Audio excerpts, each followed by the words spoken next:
first thing on the agenda is our, we've invited all of the candidates to speak for I can't remember if I said 2 or 3 minutes, so. You said 3 or 4. 3 or 4, okay, thank you. That's a candidate. Probably have time for 3 or 4. So what we had told everyone is we would go in district order and then by alphabetical order within those RTD districts. And I think since we've got so many people on, it might be, we'll just dispense with introductions of the committee members, if that's all right with everyone, and just go to our candidates. I've got a couple more people joining. Dr. Broom is joining. Okay, if that works for everyone, then we'll just start. And our first, so District A is up first. Kyle, you are first. All right. Hello, everyone. Well, I'm very excited about running for RTD and what we can do into the future. But to make the future better, we got to make some tweaks and some streamlining here. And while at the same time, we got to think about what we can do with future projects. For example, I'm a volunteer member on RTD's advisory committee for people with disabilities. And the past few sessions, RTD engineers and the city of Denver have asked us what our thoughts are about the renovation of 16th Street Mall. Well, one idea that I presented to them was to make the entirety of 16th Street Mall with heated sidewalks. And heated sidewalks during winter would be a great thing to do. Aspen and Vail and Holland, Michigan already do it. And by having heated sidewalks, if you're in a wheelchair, or if you're blind, if you're a senior citizen, or if you're a mom or a dad with a baby carriage, or even if you just got off the airport train with your luggage, you can go up and down 16th Street Mall with no snow, no ice, and no wet sidewalks whatsoever. And so that's one thing that why I'm running for RTD, is that I want to make it better for the next 50 years. And I know that this will be a huge success because, like I said, Aspen and Vail and Holland, Michigan, they've already done it. And then on top of that, I've been to 56 countries and territories around the world. So 90% of the time when I leave the States, I'm using public transportation. So I've seen the good, the bad, and the ugly of what works and what doesn't work. And I can take that same understanding of just pure experience and observations and apply it to RTD. And there's so much more. What's that? Works fine at home. and there's so many more awesome, sensible and practical ideas and solutions that I have to make RTD better for the rider and the taxpayer, so that we get the best bang for our buck. But the only way to do it is to, one, you have to think big, but also you gotta tweak things here and there and streamline things here and there, because RTD does not have an unlimited amount of funds. But if we do it right, RTD can truly be successful into the future. And I'll stop it with there, as I'm getting close to 3 minutes. Good on time. If I could ask everyone to turn their cameras off until you're speaking. We'll do that for the candidates, at least through our candidate portion, so we don't have people popping up while they're speaking. That would be great. Let's go next to Tim Nelson. Great, thank you. My name is Tim Nelson. I appreciate the opportunity to address this group. I want to start by acknowledging that I am not an expert, nor do I work in the transit industry 24/7. Okay. Thank you very much. It does. You're good. But I am a public school educator. I'm an RTD rider and a transit advocate. As an educator, I've seen how our transit system contributes to inequitable outcomes for Denver residents. As a rider, I've experienced our system from the inside and the implications of infrequent and costly service. Hey, Roger, is there a way of muting whoever this is? Yeah, I'm trying to figure out how to do that. Hold on one second. If you're on the phone, could we have everyone mute their phones? We're having a lot of noise come through.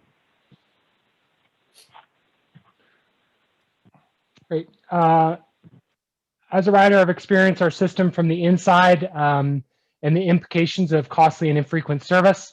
As a transit advocate, I've studied the priorities and innovations that have made other transit systems successful. And collectively, I think these experiences have helped me develop a lens into where RTD stands as an agency and as a transit network. Ridership has been declining for quite some time outside of the COVID-19 pandemic, as many residents have come to view RTD services inconvenient and unaffordable, excuse me. I think there's also reality that public trust is declining. The agency is viewed by some as unresponsive and having misaligned priorities. I'm running for this board position because public transit in Denver in the metropolitan area could be so much more. When done right, buses and trains are not just people movers. They are vehicles that can create greater economic equity. They can create access to education. They can create a healthier population, and they can create a more sustainable future. As we know, this is not the reality that exists with RTD right now. So it's clear the board needs a director who can bring progressive values, innovative ideas, and a willingness to listen to move RTD toward its full potential as a transit agency. What are my values? I believe accessibility and convenience need to be at the forefront of everything RTD does. I believe RTD should prioritize people over major infrastructure projects. I believe RTD should strive to create more equity, and I don't just mean regionally, as opposed to exacerbating existing societal factors. These values align with RTD's mission to serve the public and would guide my decision-making as a board director.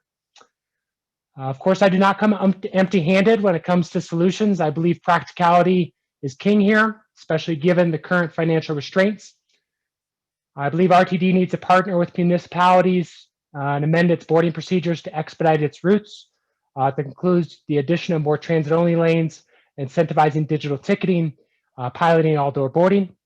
I believe RTD needs to improve the experience for riders by re-examining its fare structure, aligning its digital platforms and simplifying them, and then partnering with municipalities and landowners to improve bus stop quality. Finally, I believe RTD needs to prioritize its core service area. Straddling line between coverage and ridership will not deliver the best outcomes for the riders or the agency. You can find more information about my campaign at nelsonforrtd.com. You can also email me at nelsonforrtd@gmail.com. It is my hope that we will have the opportunity to collaborate and move RTD forward in the coming years. Thank you for taking the time to listen. All right, thank you, Tim. We're getting into our groove now, so appreciate everyone staying muted, and let's go to Kate Williams next. Kate?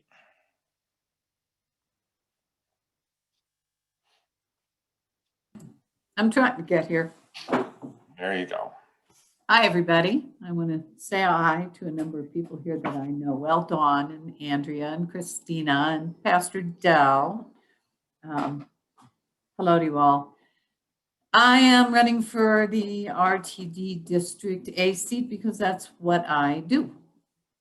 I'm doing it now, and I'd like to be doing it again. I'm really, really happy to see that there are so many people who care about the future of RTD. Tim and Kyle are both great guys, and we were just discussing before the meeting that we would like to be in contact regardless of who wins, since we all bring value to this platform.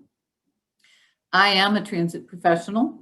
I'm a certified community transit manager. I'm a graduate of the Citizens Alliance Transit Academy, and I run the Denver Regional Mobility and Access Council, colloquially known as Dr. Mac. I do transit all day, every day, both for Dr. Mac and for RTD, and because it is my passion. I believe that public transit is a social determinant of health, that it is something that's relevant to everyone. It gets people where they need to go.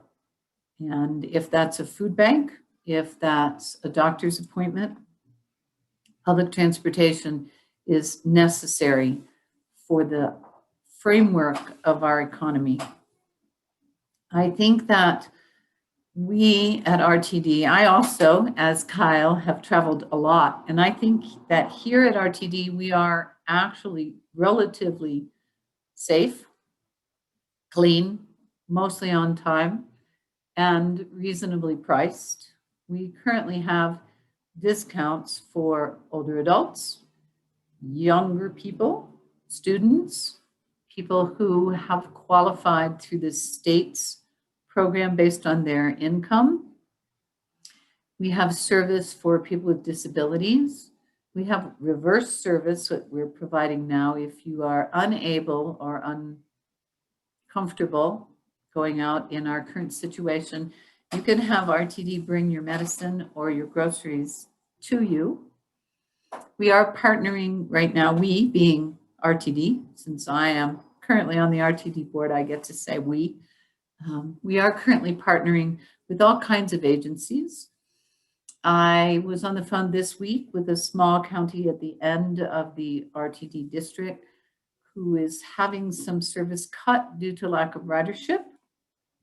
Because as Tim mentioned, we do have to look at where we can provide what service, how and when. And we are doing that now. It's been uncomfortable for everybody involved.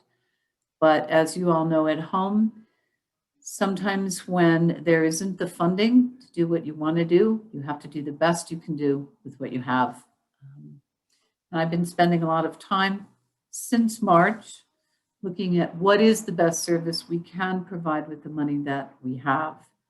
And I'd like to continue to go on doing that. It is unfortunate that public transportation has suffered due to the lack of ridership.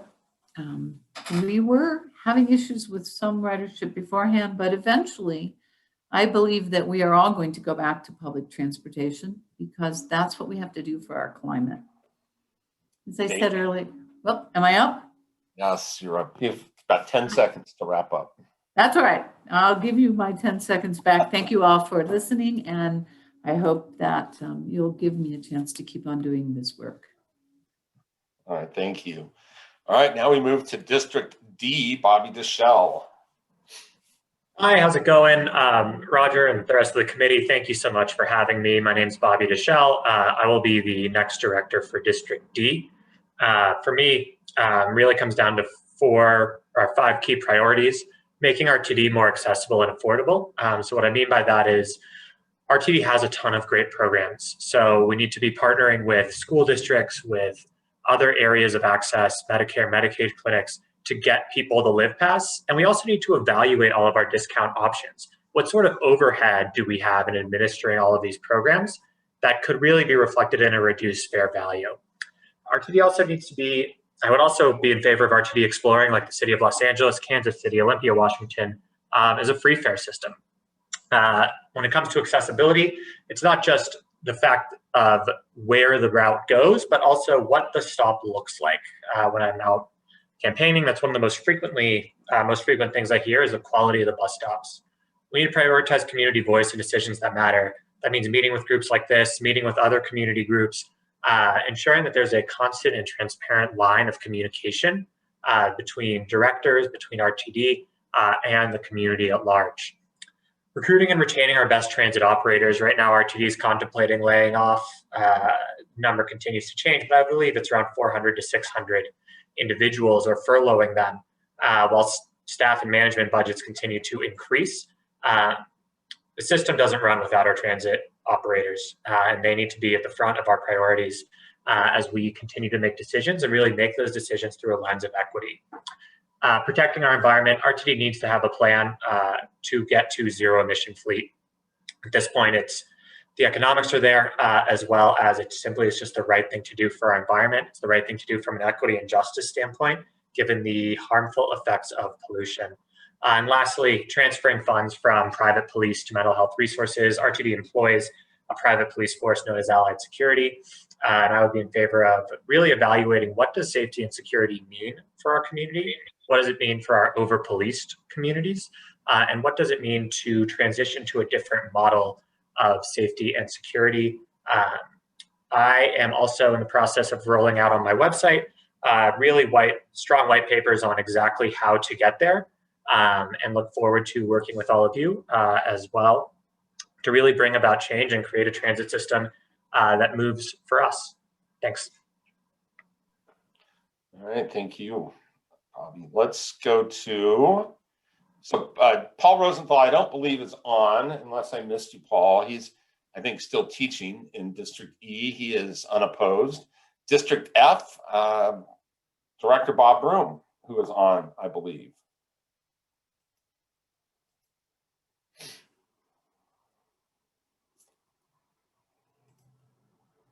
We'll see here, Bob. If we can figure out, I think I saw you.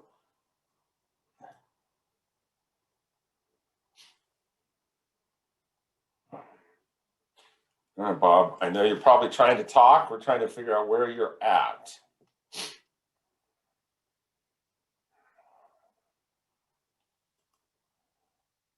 Just asking folks to unmute to try to find where you're at. Sorry.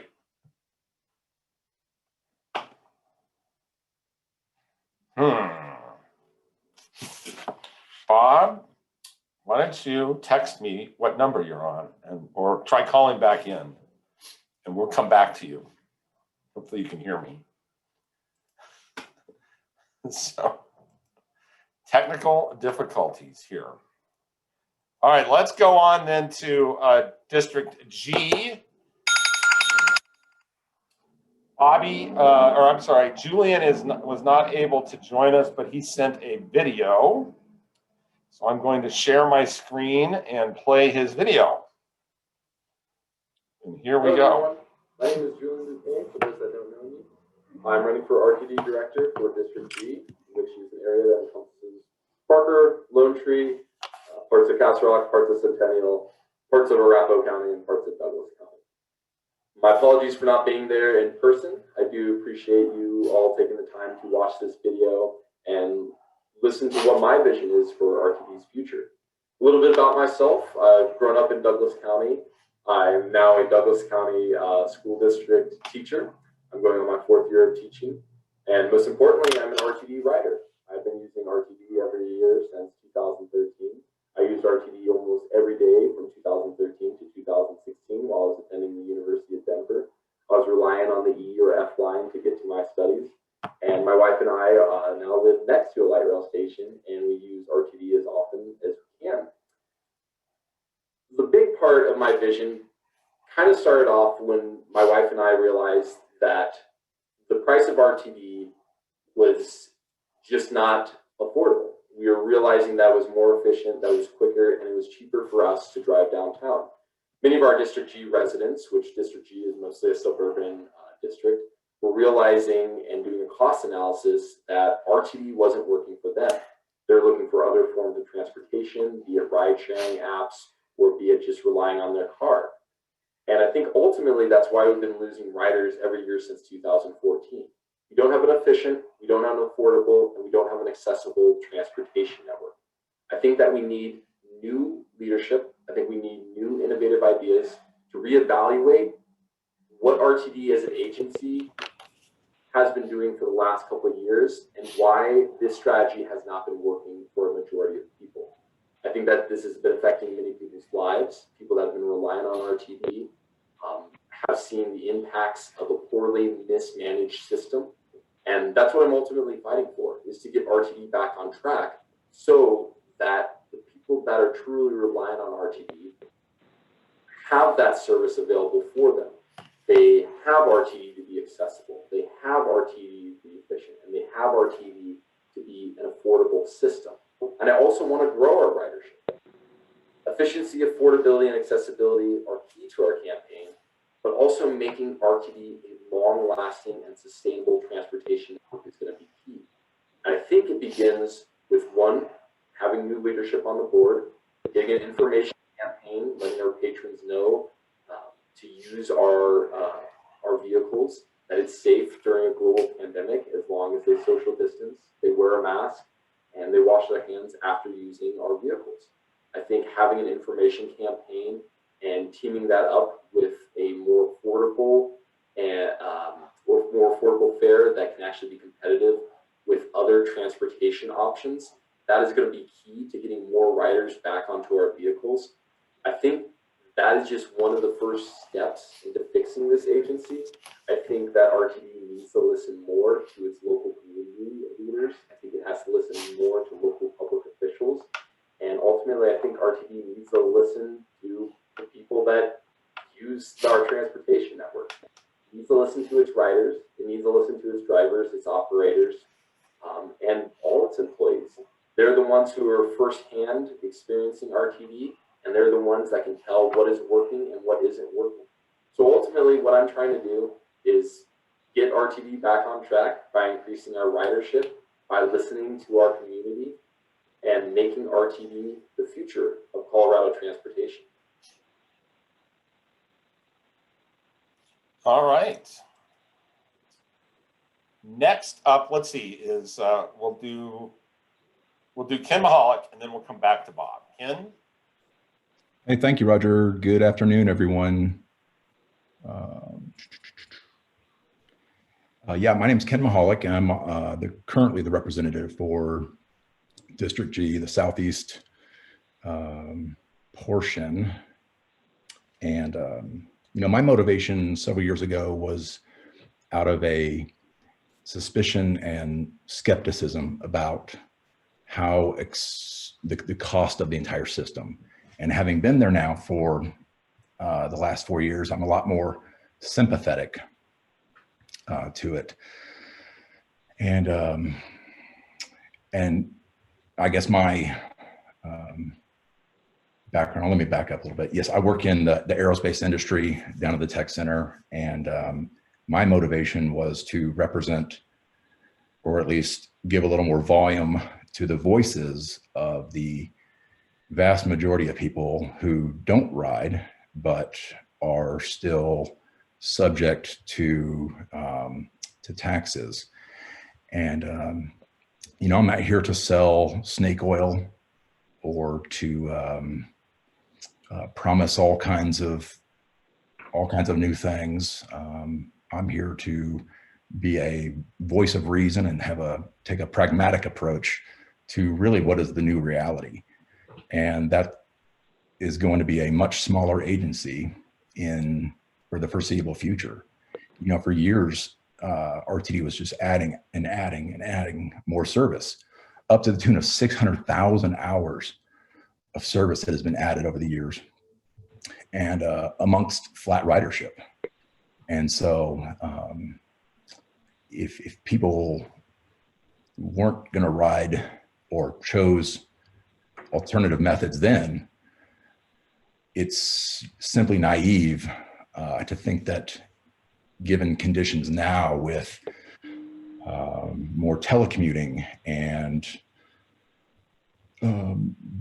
the business centers changing, they're talking about, you know, big companies relocating towards more suburban types of locations. And so the hub and spoke system may not be what's needed years from now. And so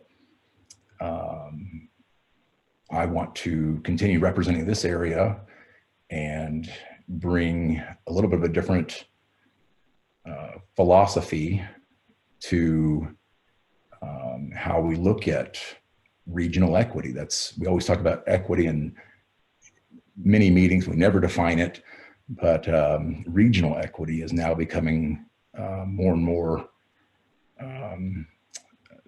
talked about. And again, going back to, or at least talking about the RTD seen as expensive, or that the fares are cost too much. It's just not true. There was a study done recently at the end of 2019, so only a year ago, pre-pandemic, that of the cities, RTD ranked 58th in affordability, one being the least affordable. And so it's just not true that RTD has inaccessible fares or anything like that. And as far as efficiency, Director Williams, or Candidate Williams, talked about it earlier, that I mean, the on-time percentage is better than most transit agencies. RTD continues to be a model for the country when it comes to mobile ticketing and partnerships with other transit providers and municipalities, and how you get projects funded and built. In the last 4 years, they opened the R line, the G line, the Southeast Extension, North line, and I'm going to wrap it up. Thank you, Roger. Sorry. I'm assuming that was the bell. That was the bell. Okay, thanks. You can wrap up. You can take 15 more seconds to wrap it up. Will, I was just going to say, that with that shift in from being a build out, an agency that was so focused on capital and infrastructure build out, that it was already going to be a tough transition to go towards of a operations maintenance philosophy. And then now it's only got exacerbated with a 60% drop in ridership. And so it's simply naive to think that that's going to, that service levels are going to stay where they are, or that we can't lay off unnecessary levels of operators and other staff, salaried staff. And so it's going to be a smaller agency, and that's just realistic. And I want to be your pragmatic choice for the next 4 years. Thanks. Thank you. All right, Director Broom, your turn. District F. Thank you, Roger. Can you hear me now? We can. Well, I don't know why. I tried everything I could hear you, but you couldn't hear me. So I'll just take a couple of moments here. I don't have anybody running against me, so I haven't prepared a 2 or 3 minute stump speech. I'm going to talk about why I ran for RTD 4 years ago and what my plans were then and what they are now. Prior to getting onto the RTD board, I served 12 years on the Aurora City Council. And while I was in that capacity, I served 8 years on the board of DRCOG, which also allowed me to serve on the Regional Transportation Commission. And I also represented the city of Aurora on the E470 Highway Authority board during those years. So I had a lot of interest in transportation. I also had a lot of interest in clean air, and I was appointed by 2 governors to the Regional Air Quality Control Commission. And so RTD is an integral part of reducing air pollution and traffic congestion in the metropolitan area. While serving on DRCOG, we had under state law the requirement to review the lines that were going to be put in by fast tracks and the types of equipment that would be used on those lines by fast tracks. And so I became very interested in completing the fast track system. And that's still a major goal of mine. And one way I hope to do that going forward is there's a study now being completed on high-speed rail from Longmont to Pueblo, I believe. I think we could form a partnership between DRCOG, RTD, CDOT, and the E470 Highway Authority to get that project off the ground. If we're planning to build something to Longmont and they're planning to build something to Longmont, then we should team up to do that. And while we don't have money to do the early initial capital construction of the project, we will be paying off bonds on the fast track system in coming years, and we will begin to have capacity in the future to free up money that would otherwise be going towards operating subsidies for that line. And perhaps between us and the other parties, we can figure out a way to get it financed and get it built. Where E470 comes in is that I've seen studies in the past where the rail would follow the E470 alignment when it got into the Denver area, because that right of way is already there. So you can go all the way around the east side of the metropolitan area, and of course you go right past Denver International Airport. So that's something that I'm going to be pursuing in the coming months and years to complete the fast track system. I could go on. There's other things that I'd like to see done, but right now we've got to get our financial boat straightened out, and we've got to right size our organization based upon our new revenue projections and our new ridership projections, because if more and more people are going to start working from home, then it is going to change the hub and spoke part of our systems. We're not going to be, everybody's not going to be going to downtown Denver in the future. And with that, I'll stop because I could talk for another hour. Thank you, Roger. Thank you, Bob, very much. And it was perfect timing there with the timer. Okay, District H is next. Reagan Bird is, I don't believe, joined us today. I did not hear from her. Roger Edwards sent his regrets, so that means we go right to Doug Tisdale. Doug?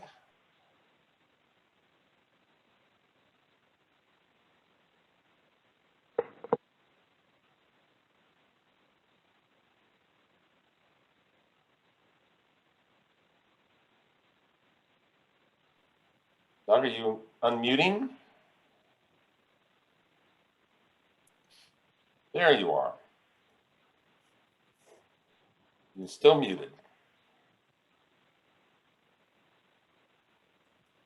You're still muted, Doug. Hold on. There, can you hear me now? There you go. Isn't our Thank you very much. I appreciate it. Well, good afternoon, all. My name is Doug Tisdale, and I am your District H Director for RTD. And now I want your vote for re-election to another 4-year term. Now, some of you heard this information last week at the Metro Mayor's Denver Chamber CAC Candidate Forum, but for the benefit of those who did not, and to reinforce with those of you who did, let me give you a brief recap of Doug Tisdale. I've spent 20 years in public transportation. I was on the Cherry Hills Village City Council, elected twice. I was elected Mayor Pro Tem in Cherry Hills, and then I was elected the Mayor of Cherry Hills Village. I served on the Executive Committee of DRCOG. I chaired the DRCOG Metro Vision Committee, and I was on the Executive Committee of the Metro Mayor's Caucus. I also chaired the Policy Committee at the Colorado Municipal League. I was elected RTD Director for District H in 2016, and then I was elected twice as the Chairman of the RTD Board. I serve currently on the Board of Directors of the American Public Transportation Association. I'm also on the Executive Committee of APTA, and I chair APTA's Transit Board Members Legislative Committee. I've consulted with transit agencies around the world, including Transport for London and the Edmonton transit agencies on ridership, regionalism, and safety. I've been an attorney in private practice for 45 years, representing and advising dozens of Fortune 500 companies and many small and disadvantaged business enterprises. I am your transit voice because transit experience and positive results count.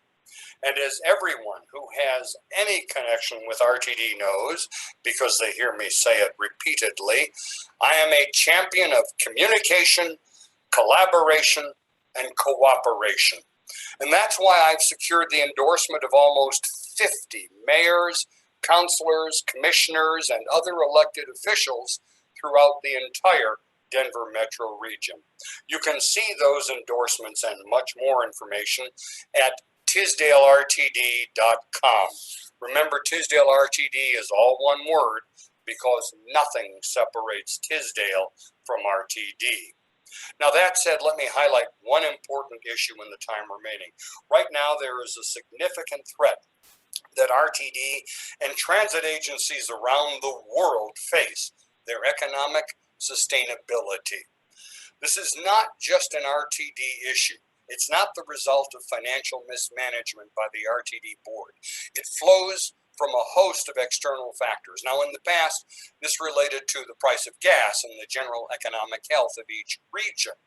Today, the biggest single issue is the pandemic, which has impacted ridership worldwide. Ridership will return as the pandemic subsides and as people grow increasingly confident in the cleaning of our vehicles, making them safe. That is a signal commitment by RTD. There's much more to say, but time is short. I remind you again to go to tisdalertd.com for a lot more information. Thank you very much for letting me speak with you today. Thanks, Doug. And I want to make sure there's no space between Tisdale and RTD, correct? Absolutely. All right. All right, next up is our final district that has an election, District M, Marjorie Sloan. Marjorie, welcome. Well, thank you, Roger, and thank you to all the people listening in. I was so thrilled to see names of folks on your CC list because they're people I would really appreciate working together with. My name is Marjorie Sloan. I'm the candidate without a campaign because I'm running unopposed. I have been mayor of Golden for 8 years. I served as chair of the Metro Mayor's Caucus during that time for 1 year. And I am an attorney, a non-active attorney right now. I have been a partner at a national law firm and a staff attorney at the 10th Circuit Federal Court of Appeals. It is a privilege to be here and to be anticipating serving on the RTD board because there are so many people of goodwill who are working on the best way for RTD to adapt to our changing world. The people on this committee, the volunteers on the governor's oversight committee, all the current board members, the staff at RTD, and in particular, our RTD's bus drivers and operators, all trying to do the best to make RTD the transit system that the Denver metro area will deserve as we emerge from the pandemic.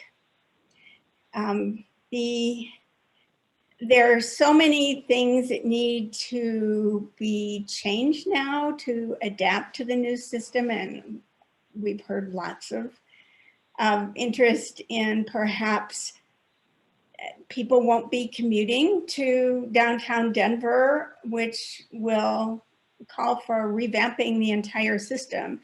One of the first things I did as mayor was to attend the ribbon cutting and grand opening of the W line here in Golden, and it's made such a difference for Golden, and it can be improved for every locality. And that is one item I believe my experience will help on the RTD board with, because I understand what it means to work with other officials in the metro area, our counties, our mayors, our city councils, because unless we reach out to the localities, there's going to be discontent and a problem getting to the best solution.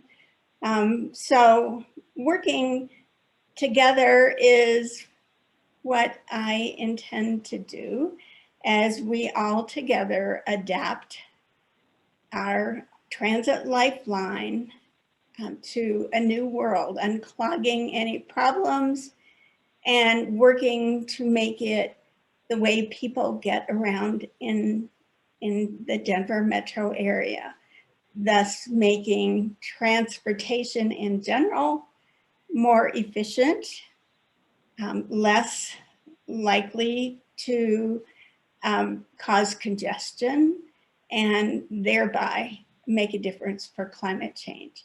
So I am really looking forward to working with everyone during this critical time for RTD and rolling out new plans.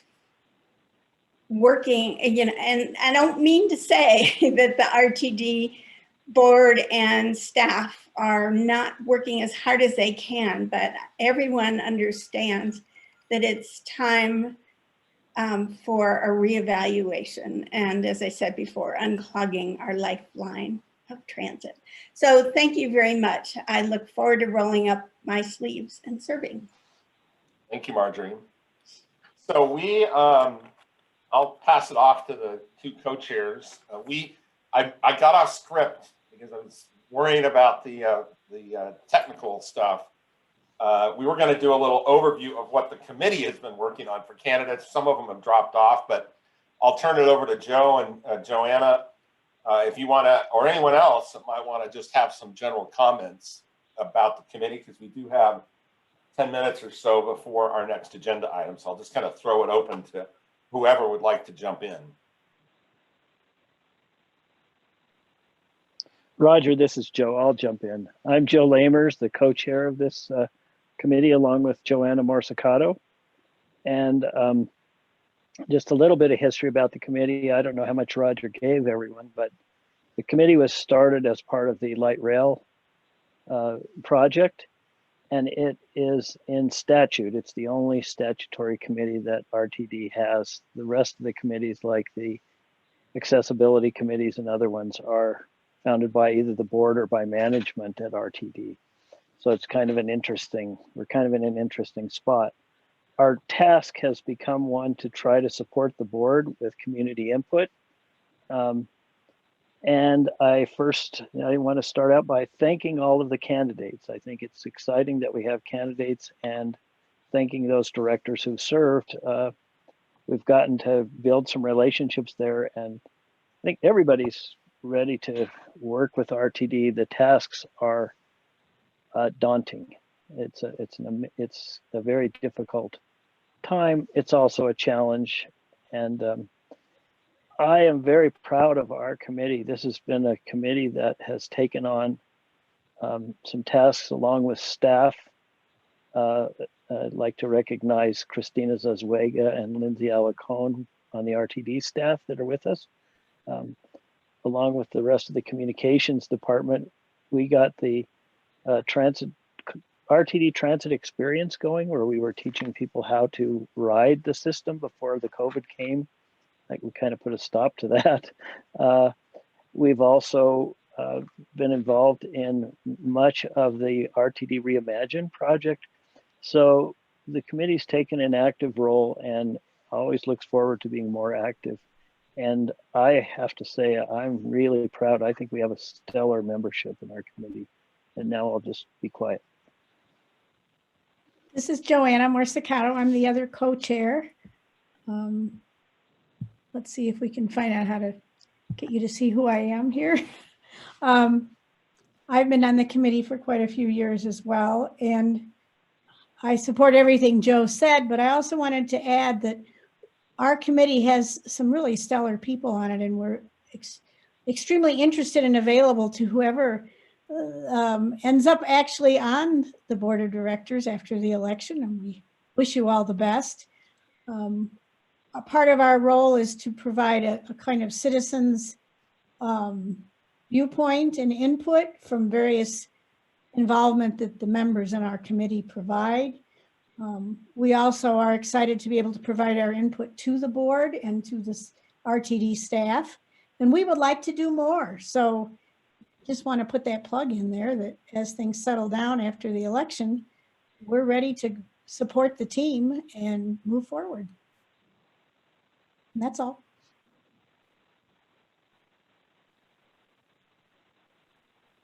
Anyone else want to chime in while we still have our candidates with us?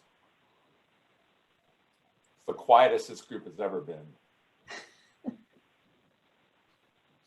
Joan. I'd like to hear from existing RTD candidate or directors what their thing that they're most proud of is. they've done while they've been on the board. All right, well, Bob, do you want to jump in? You want to start? Sure. I think one of the other candidates mentioned this, but we've been in the construction mode for the past 4 years that I've served on the board. And so now we have to, shift gears and start to fine tune and operate all of the capital improvements that we've put into place and make those improvements pay off for the taxpayers and for the people that live in the district. So, whether you're talking about the North Line, which is the latest one that we just opened, or whether you're talking about the G Line or the R Line, those are all major improvements that are going to be part of the fabric of the Denver metropolitan area for years and years to come. And so the other thing is, we've hired a new general manager, and that person's going to bring some new blood, new ideas to the organization and help us go through the right sizing process. And we're really excited about the prospects of that. The other thing nobody's mentioned so far during this meeting is the district has excellent financial credentials as far as bond ratings are concerned with all of the bond rating agencies. So while we get knocked locally for our financial management, nationally we're known as being a very well run operation. And so we've got a lot of things to be proud of. And just like on-time performance, we're far better than the airlines, but we get all the, bad press when that one train doesn't come or whatever the case might be. You always strive to be better, but there's no way we're ever going to be perfect. That's my 2 cents worth. Thanks. Doug, you're the only other, well, yeah. I think you're still on. Do you want to? Well, is Director Williams with us? I think she had to drop off to get onto another meeting. All right, fine, thank you. I appreciate the opportunity to respond to this because first, I would say that I was instrumental in helping to get the discounted fares program revamped and revitalized with the LIVE program. For example, Senator Faith Winter, when she was in the House of Representatives, was making a lot of noise about changing things with RTD, and what she wanted to do was to enforce a discounted program. So Director Paul Solano and I sat down with Representative Winter, and I told her we would come up with that program, and I said we will have it to you before the next legislative session. 6 months later, we adopted the LIVE program. The second thing is that I have been instrumental in working on first and last mile solutions. You know that Uber created the first partnership in the world with the RTD to create seamless booking, ticketing, and trip planning on your smartphone using the Uber app. You use the Uber app, you can book your Uber trip and buy your transit ticket on the same thing. First place in the world they ever did that. London was second. It was about 6 months after us. We then entered into a similar program with Lyft.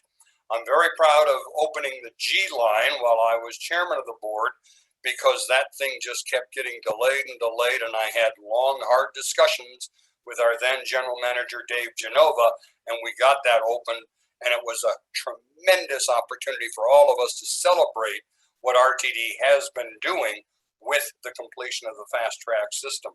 And then lastly, I would point out that I would suggest that I have been pretty instrumental in making sure that RTD is on the map nationally. My position as a member of the board of directors at APTA and as a member of the 25-member executive committee recognize that we have over 1,400 different agencies and companies that are members of APTA, and there are only 25 seats in that executive committee, and they appointed me to one of those seats. And then chairing the legislative committee for the transit board members at APTA gives me the opportunity to work directly with Congress in trying to institute additional funding that we have to have in order to respond to the COVID crisis. So those are 4 different things that I would say I am particularly proud of, and I appreciate the question. Thank you. All right, thank you, Doug. All right, well, we have about 5 minutes until our presenters that are due to join us at 4 o'clock. So I think thank all of our candidates for joining us today. And I don't know, for filler, I may surprise Christina and see if there's anything from the staff, any communication updates that you might be able to fill 4 minutes with. And I can tell I caught her off guard because I see no movement to unmute. Well, Did you say you had time to fill? I mean, I'm a lawyer. All right. Anyone else? Any committee members? Chair Angie, do you have anything you want to report on from the board to fill time until the accountability committee folks join us? Thank you, Roger. And I just want to say good luck to all of the candidates. I know how much work it takes to run a campaign and how tedious it is right now, the last 13 days of a campaign as you move forward. So I want to wish you well. On behalf of the entire RTD Board of Directors, we feel your pain. And for those of you who are running unopposed, congratulations. That is truly a gift, I think. So the RTD Board of Directors is very excited to see the slate of candidates and hope that you're all ready to put in a lot of really long hours on this board, because it is not just a one evening deal. It really takes quite a bit of energy. But no, I really just want to say congratulations, good luck, and we look forward to the election evening, as I'm sure you do. Thanks, Roger. All right, thank you, Angie. We do have the general manager is starting on November 9th. And that's exciting. We have invited her to join us at our November meeting. We have not gotten confirmation. I think she's, and Tina in the board and the main office has a very long list of asks. And I'm not sure that she's even gone through those requests with Deborah completely. So she's got some big plans for the very first week. I know she's going to visit all of our operating divisions. She's got a press conference. She's going to be talking with the Metro mayors. And I feel pretty confident that we'll end up with her at least joining us for a few minutes at our November meeting. So we're still filling time because I don't see anyone from the accountability committee joining us. Any CAC members who has something to share for the good of the order? Anyone? I can add something since we didn't talk about District I. Sure. I can send a couple of different links in the chat, but there is District I candidate interview feedback that Boulder County is providing to the general public. So any member of the Citizens Advisory Committee can provide feedback if they'd like. So, Joan, do they have, has the application process started? So, or is it closed? I'm not even sure that, maybe you could tell all of us kind of what the process they're using is. yeah, I can actually screen share. Give me just 1 second and then you guys can read along with me. Oh, I cannot screen share. But anyways, I'll read what this email says from Boulder County. So they have different interviews with the different candidates for District I director, since individuals that had initially tried to be on the ballot were not eligible because they did not reach the signature requirement. So there are 8 different individuals that are eligible. And there's an online comment forum for you to look through those videos and also provide your own feedback on those individuals by Thursday, so tomorrow at 4 p.m. So I think it would be great for people that are informed to provide some information.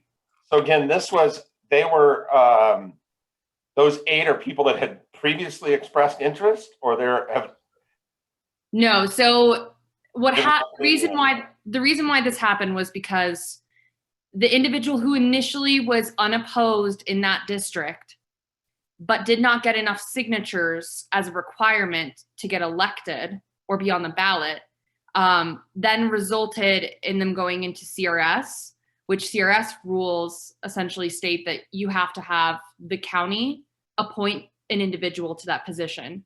So the county went through an appointing process to do so. And they are looking at individuals that have shown that they're interested in being on the district position for the board, but has not selected anyone until they they get feedback from the general public.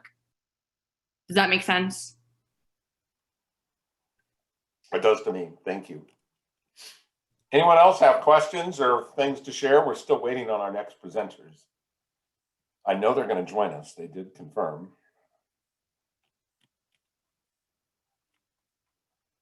Anyone? Anyone? All right, well, we'll just sit tight for a minute.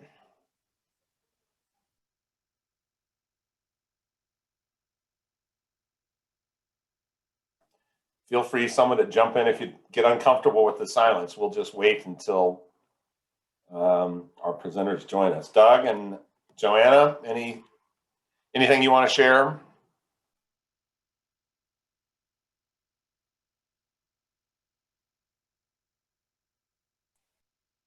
I was just, as you were calling for anyone, I was just gonna hold up a reminder. Very good.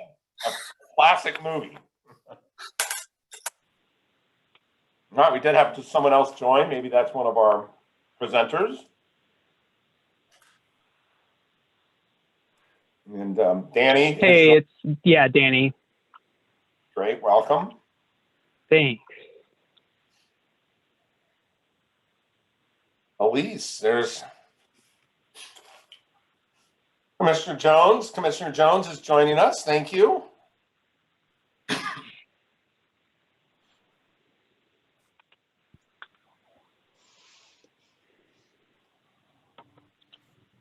Hi, Elise. Hello. How are you?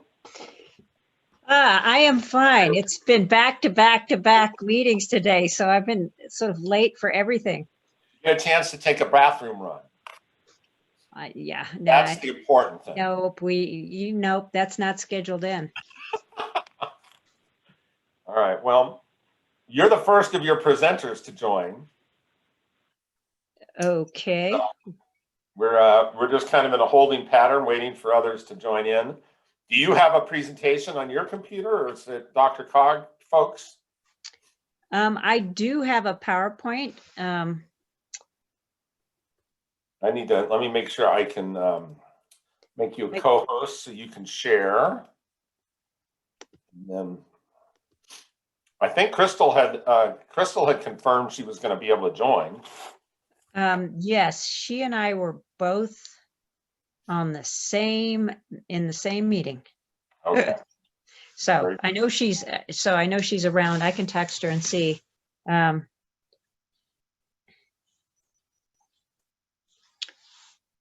If I can get her on. Great.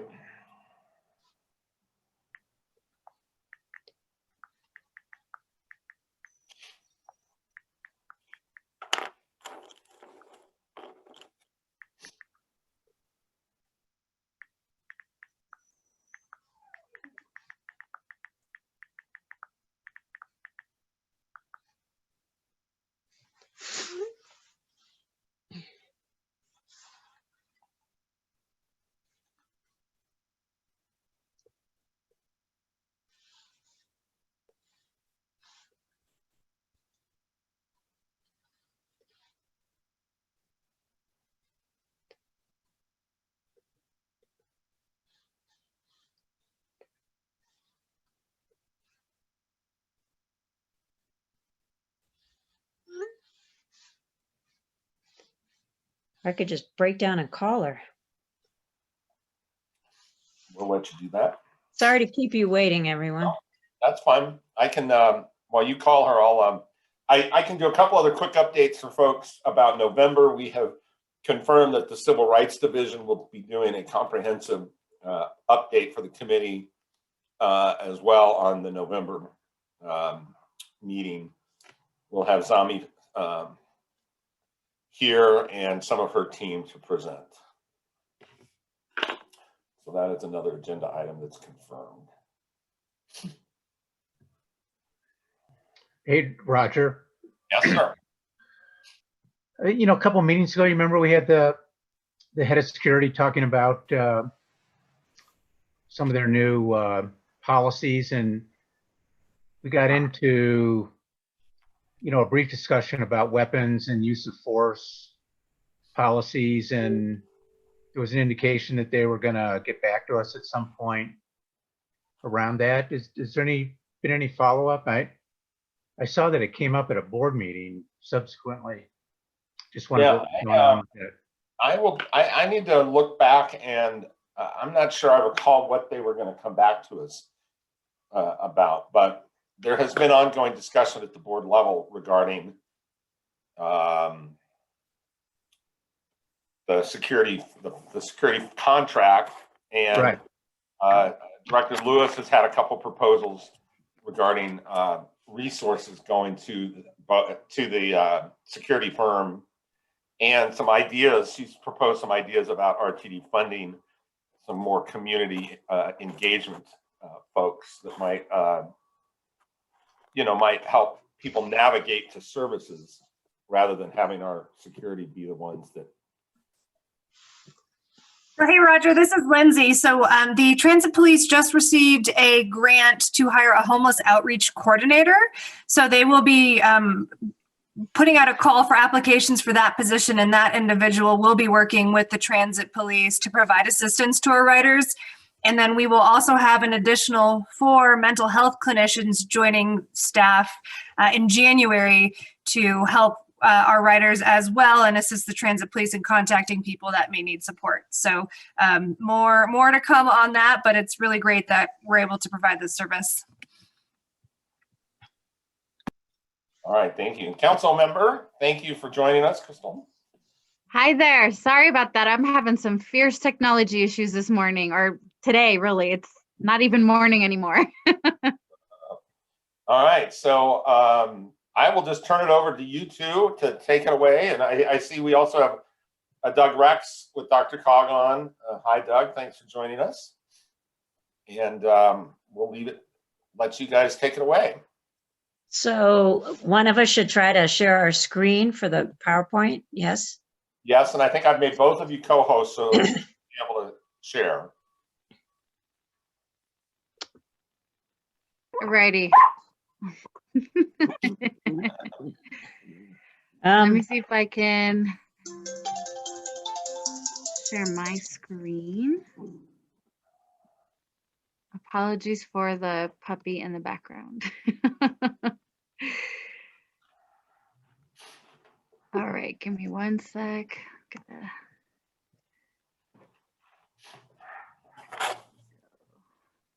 Alrighty.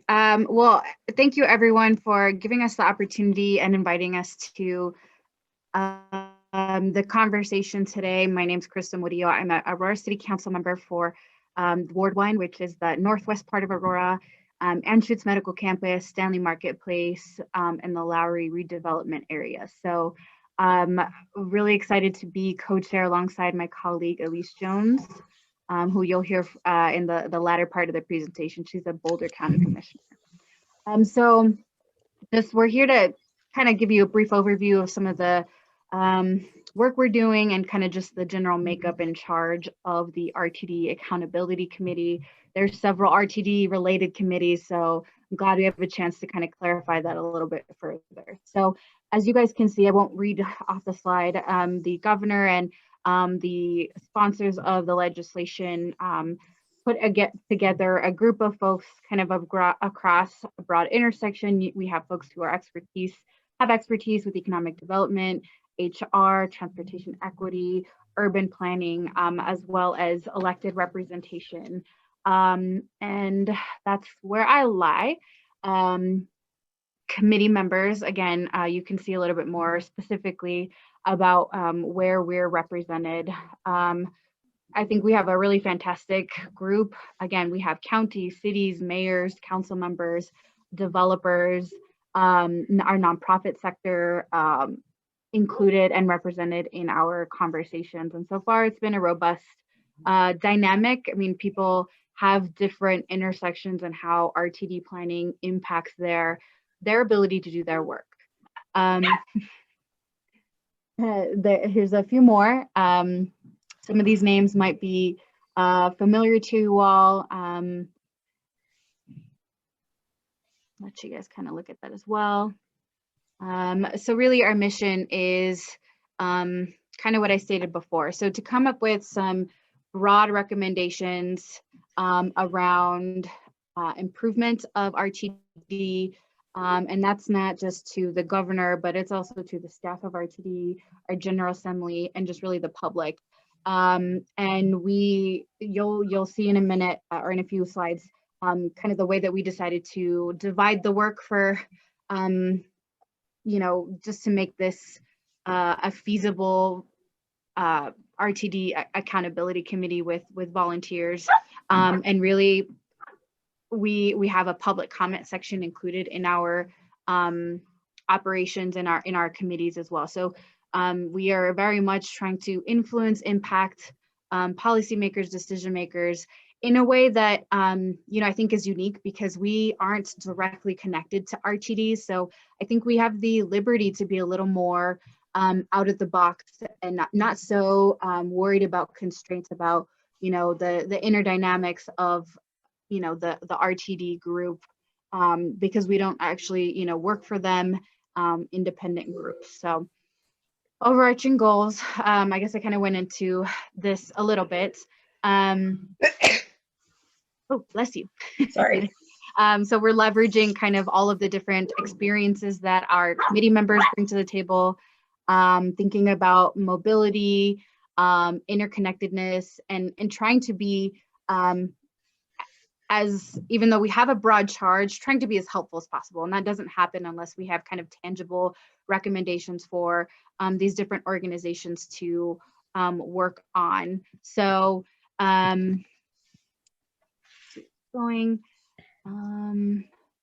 these are our, some of the things that we have started to initiate. We have a finance committee, a governance subcommittee, as well as an operations subcommittee. So we're kind of, we've been refining our charge, actively going through documents and having presentations from our RTD staff in order to get that done. Let's see. These are kind of our general populations that we're trying to support in general areas. Let's see. In addition to that, again, we're thinking big picture. What can we focus on? What kind of funding can we bring to the table? What kind of partnerships can we engage? What is equity? How are we defining equity? We have an equity mission statement. So it was really important to us at the beginning of this to center our conversations around impacted communities, vulnerable communities. And so we have an equity statement and an equity lens that it is the charge of all of our subcommittees. We didn't want it to just be tucked into one subcommittee and mentioned into one conversation at some point in the process. We really wanted it to be a lens by which we made decisions. Again, organizational assessments. We added specifically related to climate change goals. How can we support economic development? How do we make decisions when we need to alter services, when we need to change plans, expand, reduce service in general? I mean, COVID is kind of a prime example, but issues that RTD was experiencing happened prior to COVID and will still be there, and if not exacerbated by what we're experiencing now. And Elise, I believe this is the point in the presentation where I hand things off to you. would you right. like to share your screen? Why don't you, if you could just keep advancing them for me, I think that would be simpler, if you don't Perfect. mind. So thanks, Crystal. As Crystal mentioned, we're co-chairing this together, and I'm a Boulder County Commissioner and also a member of Denver Regional Council of Governments and representing Boulder County there. Just taking the baton from her, the timeline that we were given when the committee was created by the governor and members of the legislature had this timeline, which is if we want, we can issue a preliminary report by the end of the year. We're thinking that we will want to do that. In particular, if we have anything that we want to be telling the legislature, that would be a timely time to communicate that so that they could potentially take action during the legislative session. Our final report is supposed to be, with all of our recommendation, is due next July. And the way it's set up is we don't really have authority to compel RTD to do anything, but they must respond to our recommendations that we make and either adopt them or tell us why they're not. So at least we, and I would say RTD has been a willing partner with us. They have RTD staff and board members on showing up on all of our subcommittee and committee meetings and providing us information. So they are willing partners in this, but they'll have to respond to the recommendations of the committee. So our work actually, we have a sense that we will be listened to. And we also have the option, if need be, to continue working for another year. Because we are meeting, I don't know how many meetings we have a month, 7 or more. Let's hope we don't have to do this for a full another year, because it's been a bit of a drinking from a fire hose. Next slide. So I think maybe Crystal had mentioned, we decided to create subcommittees that could really dive deep in that sort of key issue areas that we wanted to look at. So governance, finance, and operations. And they each have their chairs. And what we're doing now in terms of scheduling is meeting once a month as a full committee, but the subcommittees are meeting multiple times a month. And some of us, Crystal and I, are trying to participate on as many subcommittees as we can. Most members are, everybody's doing at least one, if not 2 or 3. So next slide. Actually, skip this slide. We're gonna, so in the governance subcommittee, what we've been doing lately is, Crystal went through the entire sort of charge in the document that created this committee, and it covered a whole breadth of issues. There's a lot of things that could be improved upon at RTD that we could look at. And we really had to hone in on, well, where do we start? And because otherwise we'll be spinning our wheels, and we want to make some serious progress here. So the governance committee recently, Crystal and I helped put together a document to dive deep on the key areas that the governance subcommittee wanted to address.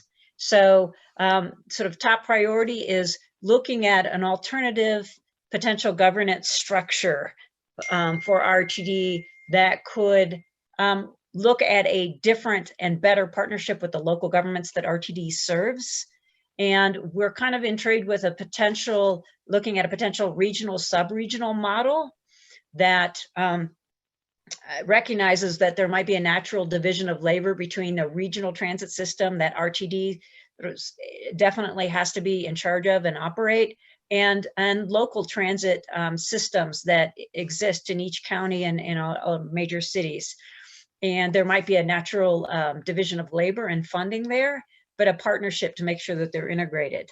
The idea of community-based transit planning, rather than RTD deciding up here what's best for communities, comes from the grassroots up in terms of people in communities trying to figure out where they need to go and what system would flow best out of that.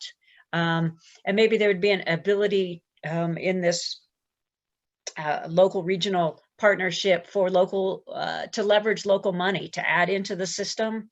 And Dr. Cog recently started doing a sub-regional forum process in its disbursement of funds.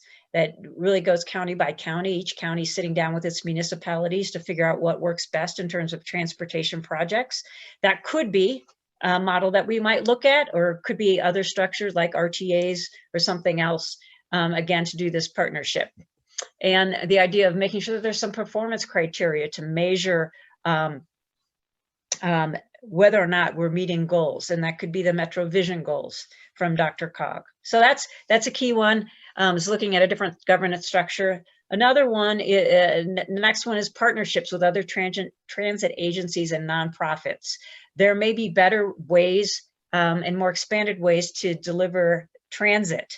And what do you do for service delivery outside of RTD boundaries, like the flex bus that comes from Fort Collins and down Longmont and Boulder, or if local communities want to buy up and add to service. So better partnerships there. We also wanted to take a look at RTD service area. It is extremely large. I think, what was the stat? Half of Colorado's population is in RTD service area. It's the size of the small states. And then the size and structure of RTD board. If at the end of the day, would it be better to look at, say, appointed rather than elected, or some at-large members, that kind of thing. So that's sort of the deep dive of where the governance subcommittee is focusing its inquiry right now. So next slide is the finance committee. So obviously that's really at the core of what the work that we're doing here. RTD is in bad financial straits. The business model is not sustainable. So really tackling that, we're starting with the review of some of the RTD statutes that limit things like what RTD can do with its property, whether or not it can charge for parking, how much it has to get through fare box recovery. Seeing that as there's some potential barriers and limitations on RTD's ability to both generate revenues and increase ridership. Its ability to do transit-oriented development in partnership with the communities it serves, that kind of thing. So that piece is definitely something we're going to want to make recommendations on to the legislature as soon as we can, if we think there's some there. One of the big black clouds over RTD is what about the unfinished fast tracks corridors? Certainly, it's very, very important to key parts of the service area, and I'm from one of those, but also for other places who are worried about the financial drain that will have on RTD, and how do you pay for it, and will it impact service elsewhere? We need to resolve this and move on and figure out what we're going to do about that. So we're going to attempt to make some recommendations around that. How do we improve financial transparency? One of the biggest problems RTD's facing is a lack of trust with the constituency that it's trying to serve. And one way to help build back the trust is certainly partnerships, but also what's the money coming in and how are we spending it, and having people to be able to know, with a click of a button on their computer, go to a dashboard and know that. So that's another one. And then again, partnership, that's sort of a key word, partnerships to enhance mobility services. There are other providers of mobility in our community, everything from Via to Uber to Lyft to other shuttles, and it could be that they could provide that service in certain areas better or cheaper. So can we create those partnerships? So that's what the finance subcommittee is looking at right now. And then last, operations. Top priority, and Crystal and I were late because we were just on the subcommittee call talking about this. Looking at the RTD fares and pass programs and whether or not they can be further improved in order to increase ridership and equity. So, there has been work done on that in the past, but it's an unfinished piece of work. And can we look at, expanding mobile ticketing, reloading of buses, making eco-passes available to riders outside of jobs. There's just different things to look at to improve that. Also, how can we enhance service delivery to our transit-reliant populations? I mean, we want to increase ridership and service delivery writ large, but particularly for our transit-reliant populations, our communities of color, older adults, people with disabilities, low-income households, zero-car households. How can we look at a different, an enhanced model of service delivery there? And also address things like first and final mile deficiencies. Another big one is community-based transit service planning and operations. Right now, RTD pretty much decides how things are going to be and then goes out and asks for people's opinion rather than starting in the communities to do a ground-based up decision around, you know, what routes are in existence, how often do they run, what gets cut, that kind of thing. Crystal mentioned that doing an overall organizational assessments on our to-do list because that was part of the mandate that we were given. And then last but not least, as Crystal mentioned, this overlay of equity as a lens through which we're looking at all of our recommendations is something that we're really putting front and center. And so that's on this list as well. So that's the deep dive for operations. Next slide. So despite the great expertise of all of us committee members, we actually need outside help, of course, because this is a big issue, very complicated. And so when the accountability committee was created, it did come with some money from RTD to pay for some outside consulting. We did an RFP and some committee members interviewed the firms, and we decided on North Highland, who will provide support. You know, we'll ask for them to go off and do research and literature searches and that kind of stuff. We also have the benefit of Dr. Cog's staff are providing assistance in both facilitating and offering some expertise. And CDOT has hired a fellow to help out with some of this as well. Rebecca White is the CDOT representative on the committee. And so we have some resources available to us that will be helpful in this inquiry and recommendation development. And then the next slide is thank you for your interest. And do you have any questions? And I think in addition to questions, I think Crystal and I would be very open to hearing any recommendations you have on things we should be looking at. So, Elise, this is Ben, and I'm represent the CAC along with Joe on the Reimagine committee that I know you're on. And how do you think that fits in, or you know, to what extent is this co-opting a lot of the work that Reimagine was undertaking? I hope it's not co-opting. We certainly have available to us all of the information that was generated by Reimagine. So that lives on. And I think there's an idea that maybe Reimagine will be picked up afterwards. But I think there was a desire not to get ahead of ourselves before we took a look at some of the sort of inherent structural issues involved with RTD and have an outside look at them. And then also the new general manager has just been hired.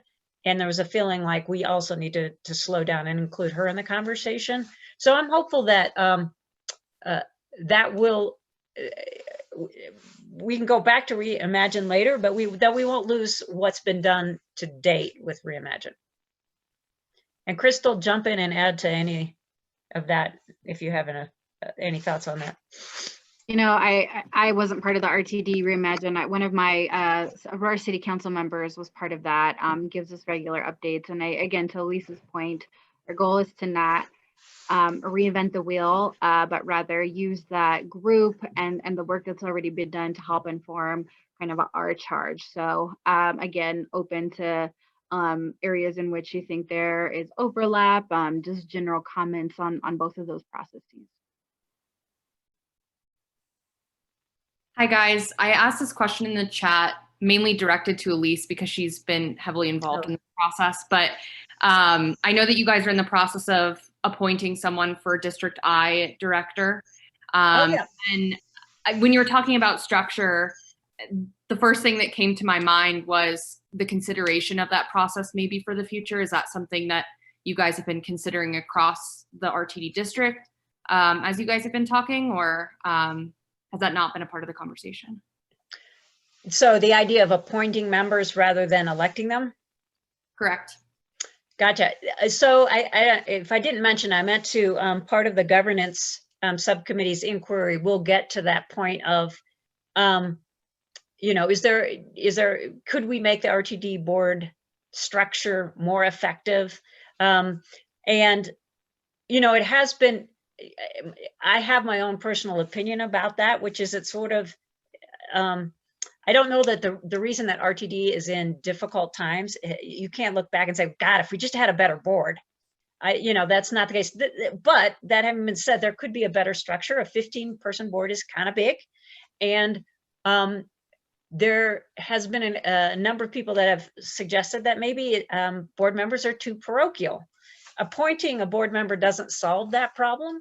So if you wanted an at-large board member, you'd probably want to do that via election. So we're going to take a look at that and think through that, and certainly love your input. It has been interesting. I don't know if you've watched the Boulder County process with this vacancy appointment.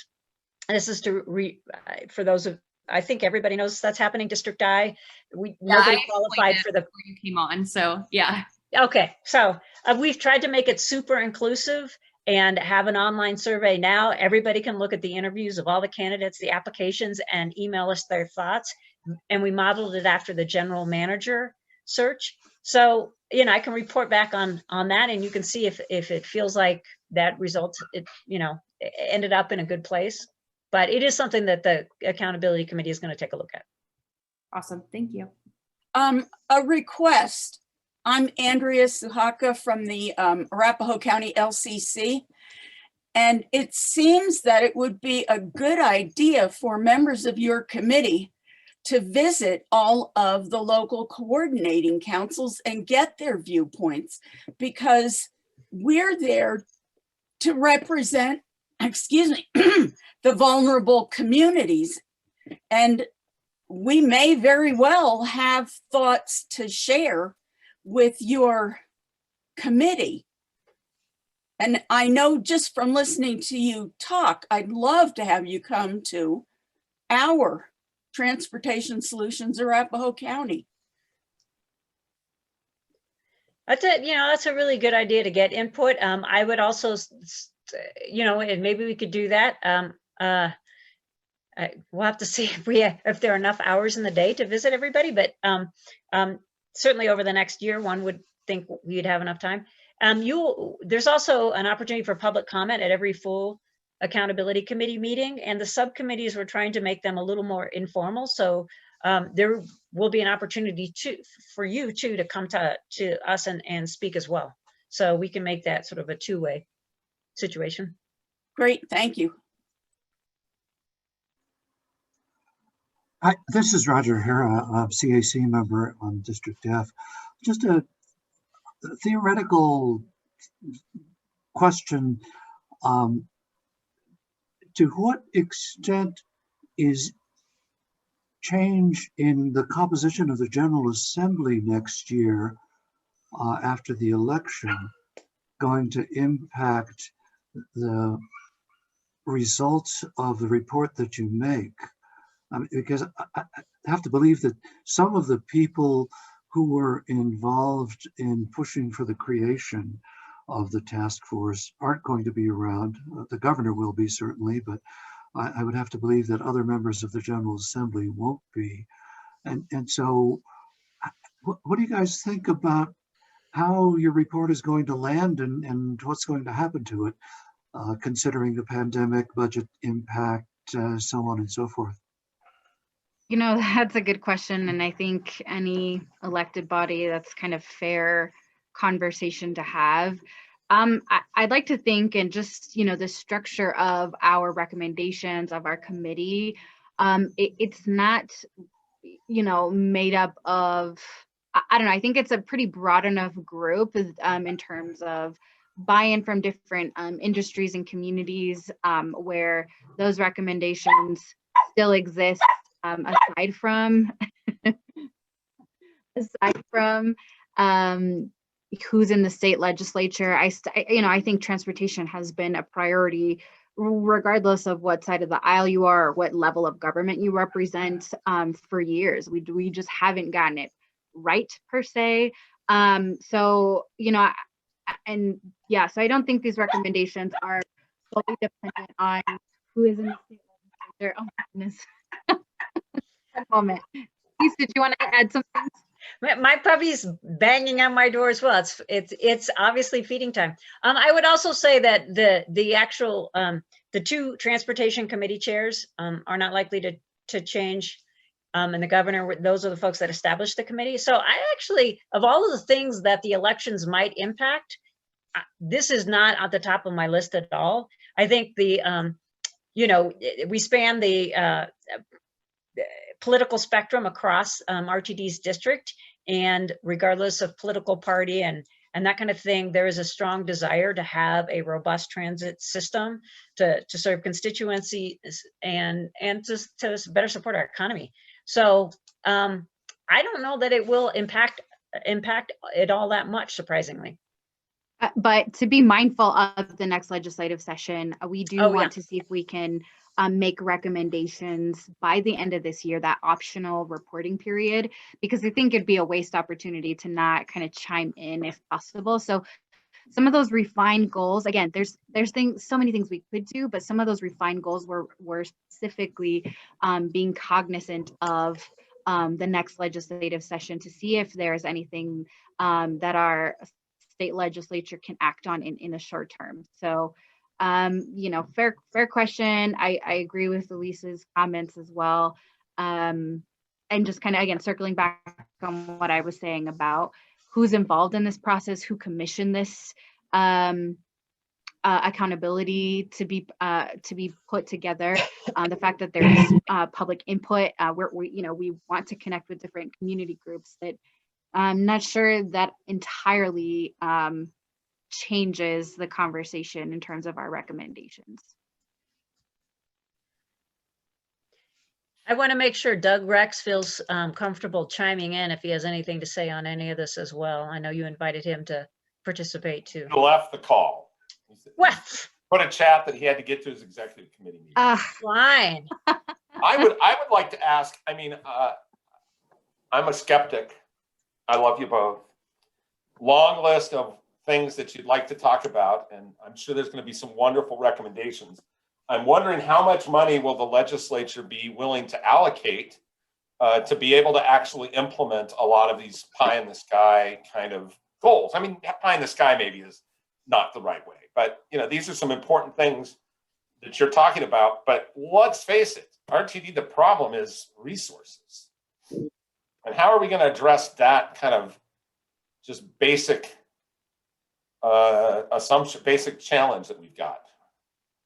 Yeah, I mean, I would just offer that if I've learned anything, through our intergovernmental relations committee through the city, and just having worked at the state for an elected representative and being one now, is there's going to be more than, I guess you can take up in any certain amount of time. And I think it'll be about prioritizing what is most actionable, what is most, I guess, relevant to people's priorities. Again, I really like the way that this committee is set up, because these recommendations kind of exist independent of any single elected body or process.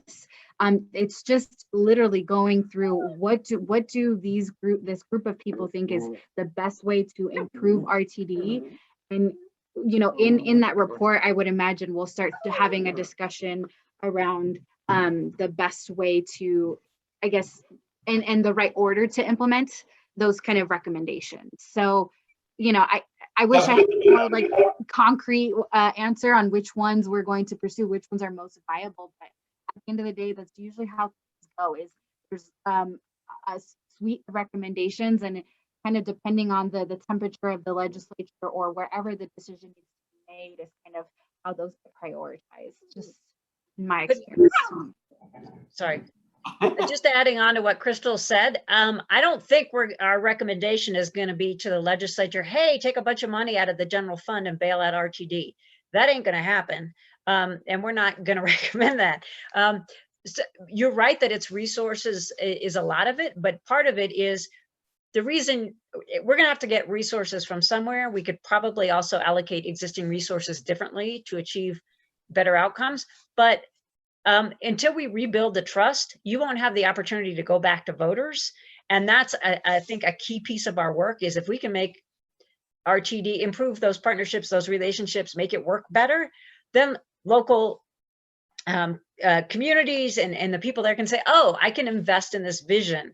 And I'm willing to maybe support something at the ballot.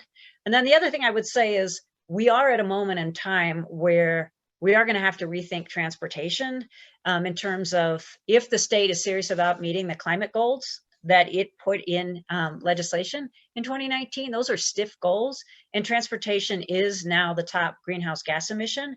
And there's only a couple ways to reduce emissions from transportation, and that is electrify and give mobility options, so supporting transit. And so at least RTD is not swimming upstream in terms of being a part of a solution for that set of problems. And I do think that will be an ongoing focus for both the legislature and the governor. And perhaps that's top of mind for me because we just on Sunday had the largest wildfire in our county's history explode in the course of 5 hours. So climate change is real and it costs a lot. So I think we will also try to position RTD as to be part of the solution for some of this broader stuff. This is Joe. I'd kind of like to follow up, and it's not so much about resources, but I think on Roger's comment or question, and that is a lot of the things that might be necessary to get trust back for RTD with the public could require some substantial organizational change. And that's my opinion. And I'm wondering, how is that going to be handled by the committee? Is there authority, or is there, how do you see that happening if that's what you determine? Well, we're making recommendations. We're not the implementers.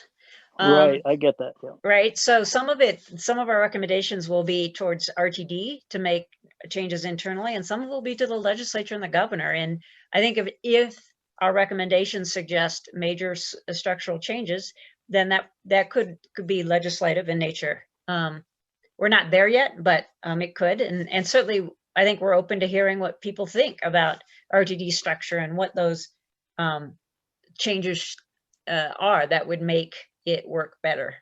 So and as you saw in our structure, we have 2 RTD board representatives as ex officio members. We have RTD staff, very much part of this process and are trying to be mindful of kind of that lift later on. So we're having conversations and inviting everyone to be part of the conversation. Our conversations are public, they're recorded, for everyone to kind of chime in, and we welcome kind of that input because we really want people's buy-in on the process, and that doesn't happen without kind of the willingness to hear what people are interested in and their thoughts on how to improve. Well, so yeah, it makes sense to me. You'll have 2 sets of recommendations ultimately, and the ones to the governor and the legislature will have a life of their own. But what about the process? What do you envision if you make 20 recommendations to the RTD board and they reject 6 or 7 of them, just hypothetically? What happens at that point? Well, so as you recall, they're going to have to provide in writing their justifications for why we are wrong, and their answer. They're basically, the committee is not so important as they're really talking to the members of the legislature and the governor on why they don't want to do this, and that they have some sort of better answer. So I do think there will be some external pressure as well. That's assuming we come up with good recommendations, and I'm optimistic, but I do think there will be some pressure because the committee was created in part to head off legislation that the transportation committee chairs were interested in running to sort of force this process. And we ended up in a little more amiable place with a compromise to do this administrative committee. But obviously, people in the legislature care, so.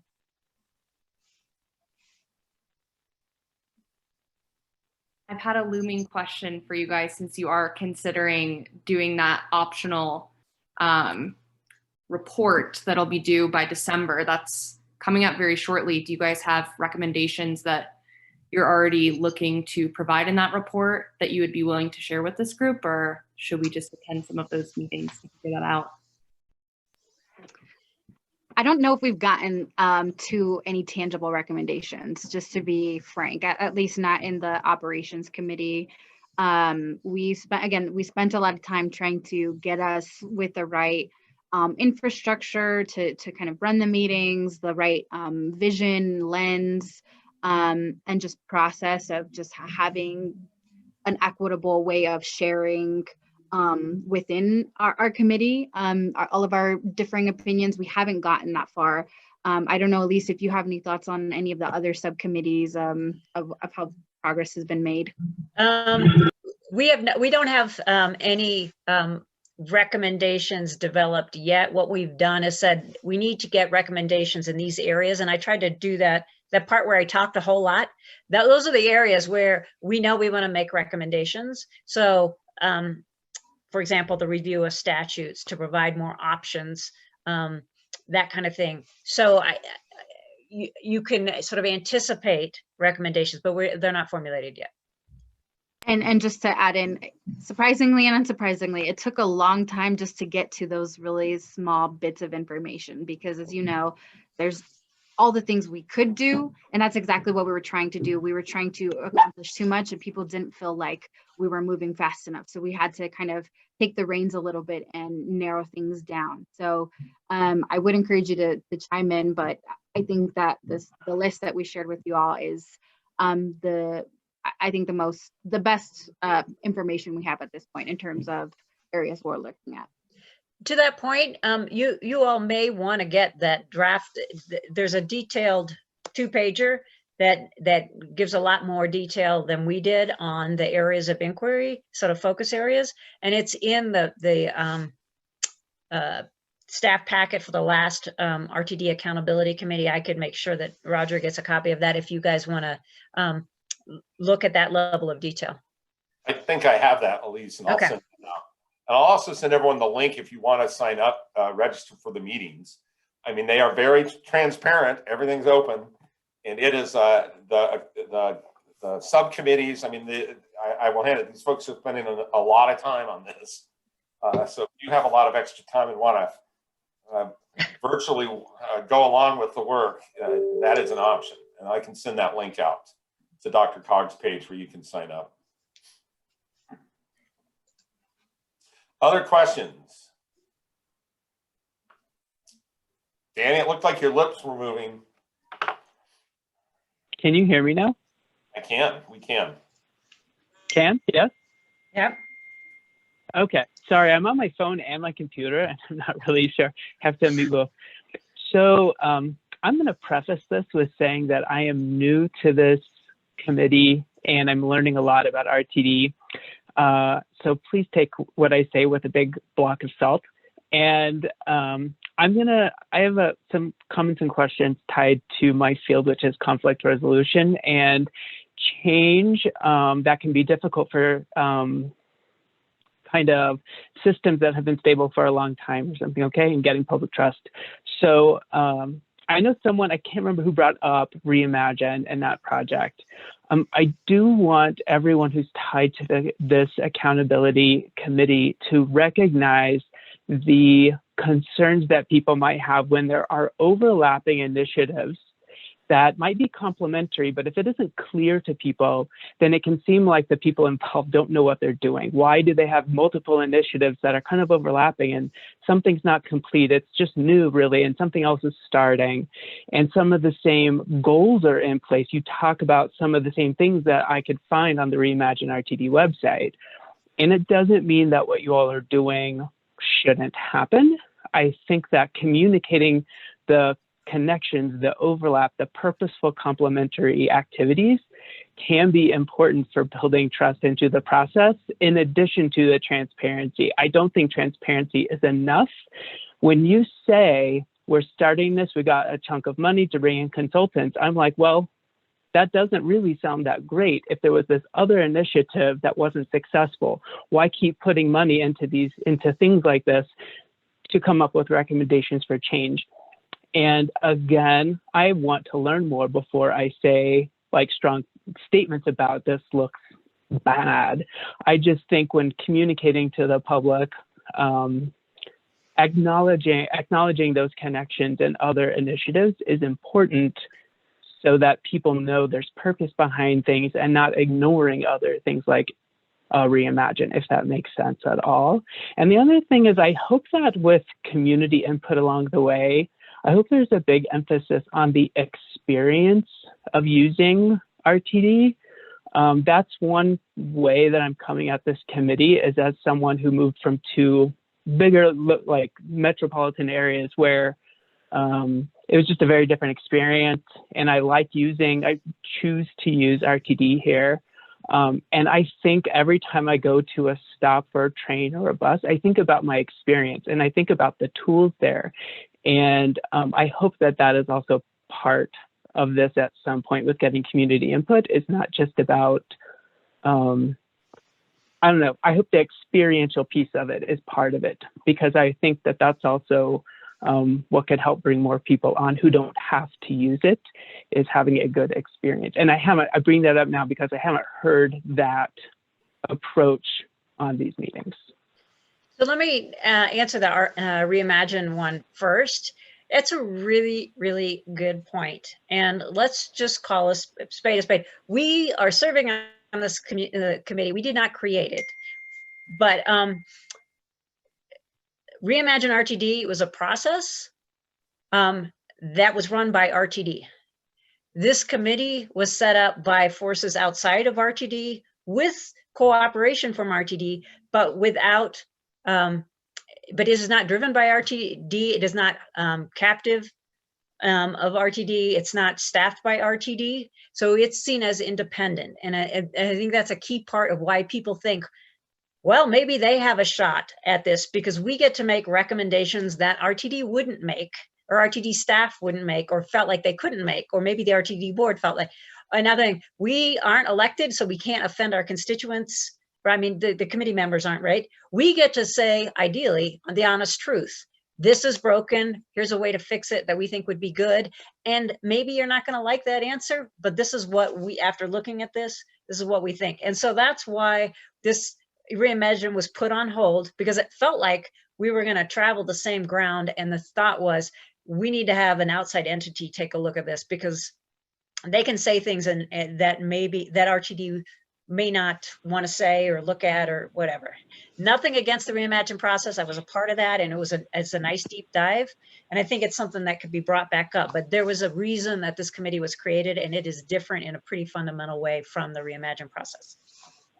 And at least, correct me if I'm wrong, we have several Reimagine RTD members who ended up being on our accountability committee as well. So just offering that as some, we're not starting from zero in terms of what work was being done. And apologies, I didn't mean to cut you off, Danny.